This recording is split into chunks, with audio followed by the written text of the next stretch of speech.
Hi, English 110, it's Professor Colleen Sasso again. I wanted to make sure I took a quick moment to answer the questions you had on the discussion board in regards to the syllabus in the class. They were great questions, so I hope that I've consolidated them and they're not too repetitive.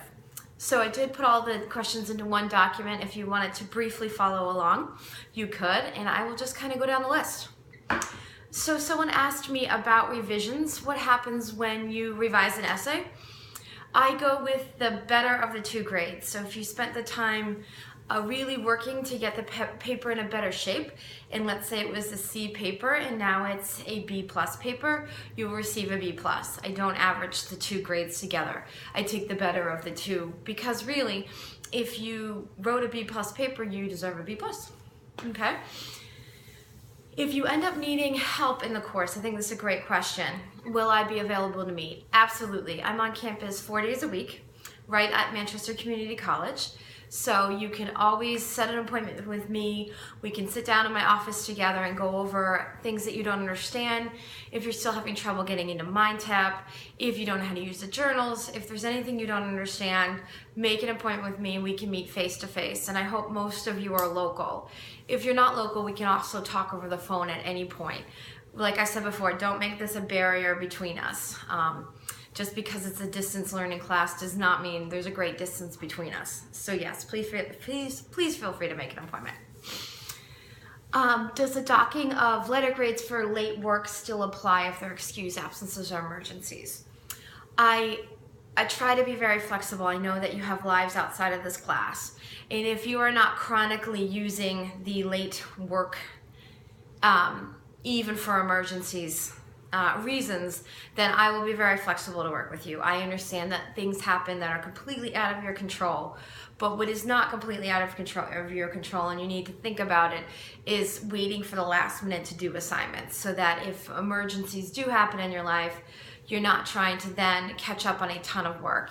If you do the work along the way, then when an emergency happens, you are still in a pretty good spot to turn assignments in. But yes, I'll be flexible with things that are out of your control. Let's see, due dates. This is a really good question. So are things due on Thursday or Sunday or when? When we do peer review weeks, those are the weeks where you'll submit, students will do something sort of halfway through the week because I want you to get feedback on your essay and give students enough time. So let's say you submit an essay draft. We have to give students enough time to read your draft and submit a peer review of it. And sometimes that has to happen midweek. So I know originally I said Thursday and Sunday. I'm not sure, depending on the pace of the class, but I will be really clear with you when an assignment is due not on a Sunday at midnight, okay? So most of the course, your assignments will be due 11:59 a.m. on Sunday. And I have to reiterate, waiting till Sunday to look at the module for the week is not a good idea, because what happens is I might not be available to answer your questions. You might then need to ask for an extension and you might get stuck on things along the way. Sunday needs to not be the only day you're working on this class, or even Saturday. You should have a really good grasp of the class before you go into the weekend. And I know that you work and there's other things you need to do, but to go into the weekend not having looked at the class at all, I just can't guarantee that I'm going to be available, or even that there's anyone available on campus to help you through if there's other technical issues. So really make sure you look at the class before the weekend, and really you should be reviewing course materials as early as Monday and planning out your week. Okay, so there is one funky due date coming up. I'm asking you to look at peer responses on a Tuesday, February 2nd, but I outlined that very clearly in Module 2. So, unless otherwise noted, your assignments are due at 11:59 p.m., right before midnight on Sunday night. Okay? So, someone asked me, there's a few MindTap questions about how easy it is, whether it's integrated with Blackboard, and how to access it. So if you have not already done so, MindTap is just an electronic book. So in order to access that book, you need to go through a link and create a new account. By creating a new account, you become a student that has access to MindTap. but you also are then prompted to enter an access code if you bought it from the bookstore. So that's one way to get MindTap, is to buy it directly through our bookstore. They'll give you a nice little card. Inside the card is your access code. So when MindTap asks you for your access code, you're going to plug it in. The other way to purchase MindTap is to go in through the link that I showed you, create a new account, and then they'll prompt you right then to purchase it. So you can purchase it directly on the site. You all have a free trial of it as students in my class until February 8th. After February 8th, though, if you have not bought it or bought it from the website or bought it from the bookstore, you will need to purchase it at that point, okay? So MindTap right now is existing as its own entity. So you're gonna go in through our Blackboard site. You can always use the link that I provide every week on how to get into MindTap. You do return as a returning student. You have all the chapters available to you. I asked you to read certain chapters, which is simply kind of scrolling through the electronic book and then answering a reading response that I've created on the discussion board. What you don't have to do at this point is do any of the activities inside MindTap. When we get into the mechanical section, I'm going to have you do some mechanics exercises, but by then you will have a pretty good grasp of the book.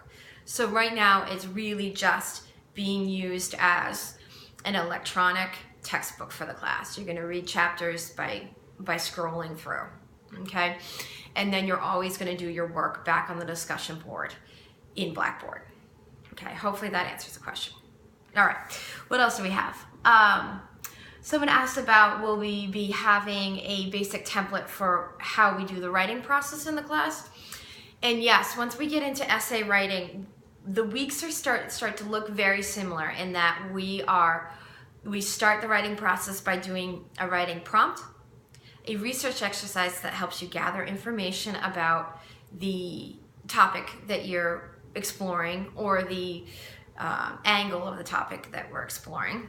So you go out and you do research, you bring that research back in, and from that research we write a draft. It's very difficult in a research class, which is what this is, to write a draft without doing research. You'll find that your draft is actually informed by the research that you did. Unfortunately, we're just not experts in anything yet, so we have to go out and do research and apply that research to writing the paper. So you bring that research back in. We'll talk about how to draft the essay. All the short essays are 3.5 to 4 pages long. You'll draft it. You'll put it back up for peer review on our discussion board. I'll review it, peer will review it, and then you'll take all that information back and you'll write what I call a graded draft, which is the draft you'll receive a 0 to 100 on. All of your first drafts are also graded as part of the process, and so are your research exercises. And since we have 4 essays, 4 research exercises, each of those smaller, the research exercises and the drafts, are graded out of 25. And then the big graded draft will be 0 out of 100. So you'll get 4 short essay grades along the way, which will be for the 4 different sections of the research paper. And then we'll thread those together and you'll get a final research grade. Okay, but you are being graded along the way. So that's our process, and you'll start to see it work, and you're going to get used to it as we move along. It's reading, a little bit of writing, research, draft, graded draft, and then we move on. Okay, and the units are split up that way. Okay. How does peer review work? Someone asked. And are we supposed to respond to other peers? So these are good questions. Right now, until I think early next week is the first time I asked you to respond to your peers. So this week in Module 2, we will work through what topic you want to choose. And then early next week, I asked you to put that topic out on Blackboard, and other people respond to you next Tuesday to say, hey, I think your topic's really interesting. Here are some questions I want to ask about it. Okay? And there will be different times during the semester where I specifically ask you to respond to peers. Okay? For right now, I want you just getting used to navigating Blackboard, getting used to using the discussion board. I fully encourage you to read through any of the other posts on the discussion board, especially in the reading assignment section, because you'll get a sense of what other people are understanding or not understanding about the reading. But for right now, you don't have any formal responses. when you have a formal response, I will write right there in the instructions for the discussion board that I want you to respond to two peer posts by a certain date. Okay, so I'll be very specific about that. Peer reviews are also done on the discussion board. You will post your essay. I will assign you to 2 or more of your classmates. You will read their essays, and I have an actual peer review sheet I use that you submit to me and to your peer. So you'll fill out a sheet once you've read the peer, and you'll submit that to me and your peer on the discussion board so I can see the work that you did on another student's essay. I will explain that in its entirety when it's time to do peer review, which we won't do, I think, till week 4 or 5. Okay. All right, so what else do you guys want to know? Somebody asked about the citing method we use in the class. Right now, for the bulk of learning the citation format and how to format your essays, we use MLA, which is the Modern Language Association. And MLA just dictates 2 major things. One is how you set up your paper. So Times New Roman, double spaced, heading, all those things that I outlined in our syllabus. And then and then it also dictates the in-text citations. So how you physically give credit to your research within the essay, and those are called parenthetical citations.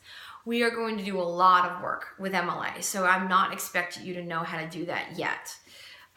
Before we write our first essay, we'll have a good overview of how to start doing in-text citations and how to do a works cited sheet. So don't feel as though you need to know how to do that right now. What's most important is you're beginning to format your papers correctly. So when you submit a formal writing for the class, it's always in Times New Roman. It has a heading, it's double spaced, it has page numbers on it, and we'll go back over that before you have to submit something formal. Your journal entries and your discussion boards, they don't have to be formatted like an essay. But things to remember, even on the discussion board and in your journal entries, is that you're practicing writing all the time. That's why I'm having you do that. So you should be spell checking. You should be checking your grammar and your punctuation. These are things that you need to get better and better at as we go along. And I will make comments about mechanics and grammar and spelling if they're not correct in your discussion board posts in your journal entries. Okay, so keep practicing all that. You should even be practicing that stuff when you're writing just an email. So anytime you can practice, editing and making sure the writing looks good, you should. Okay, so we'll go further into MLA. I'll also slightly introduce APA, which is the American Psychological Association. That is the way that they cite and do a works cited sheet. Many of you are behavioral science or science students, and you'll need to have some familiarity with APA as you move on in your academic career. So I want to make sure we do a little bit of that as well. But don't worry, I know MLA and APA are these like, oh, what are we doing? I try to break it down really easy for you, and we apply it directly to your essays. All right. Somebody asked how many people are in the class, which I think is a great question. It's hard to tell, right? Right now, you probably don't even, you're just beginning to navigate this for yourself and you don't know who all your peers are. I highly suggest you look through the